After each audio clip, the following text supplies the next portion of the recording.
So the last time we had you on the show, you had just signed on to coach the Italian Olympic team in 26.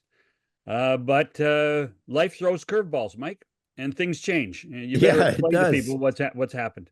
Yeah, it does. I was diagnosed in the spring with a compromised ascending aorta. So, unfortunately, I had to miss the World Championships this spring, this past spring. Mike Polino uh, took over the head coaching position along with our staff.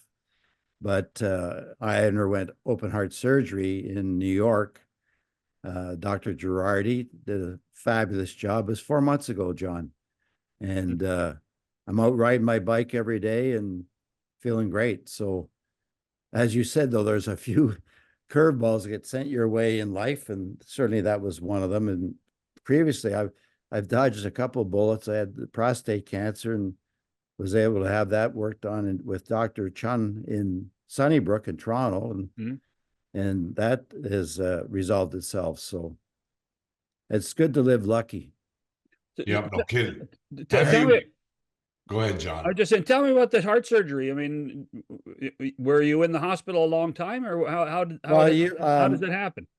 Well, I had been given a couple of checkups, and 2 or 3 years ago, they said, it's compromised slightly, and it may not change, and if it doesn't, you're fine. But then I was invited to the outdoor game in New York by the Rangers, and had some more tests done because I'd been doing stress tests every spring or every year to keep an eye on things. And they said, no, you don't have to have it done right away, but you have to have it done. I said, well, when can you take me? And they said, next week. I said, well, let's get it done then. So, friends in hockey have always helped, and this is certainly a case. And Glenn Sather's condo in New York was about a block from the hospital. So I was in the hospital intensive care for 6 days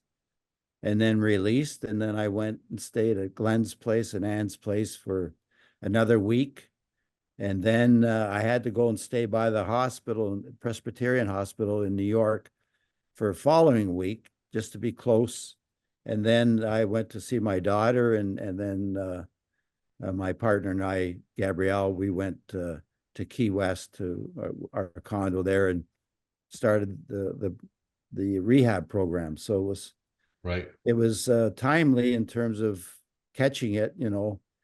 Modern medicine is unbelievable today to do something like that. And I hope this individual doesn't mind, but my roommate, when I came out of the intensive care, was Vinny Viola.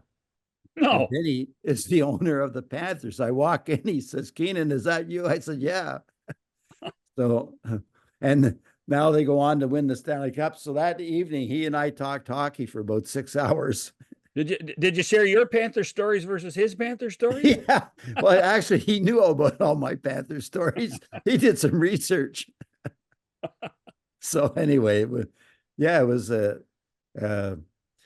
daunting procedure, but fortunately, I got through it and I'm doing well. Did you contemplate retirement during these medical situations? Not in the first one, and then the second one, that's a game changer. And I'm going to be 75 in the fall. Right. I feel I still got a lot of energy even after this. It takes a while to rehab, but I'm in pretty good shape right now.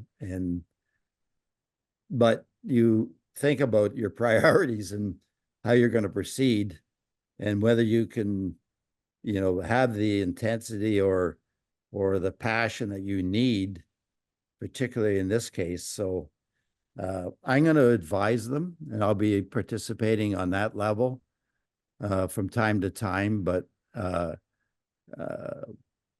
is a great question, whether I would be ready now. Back when I made that decision, you don't know how you're going to recover. So Sure. You had to move the program on that had to be continued, so I made that decision at that time.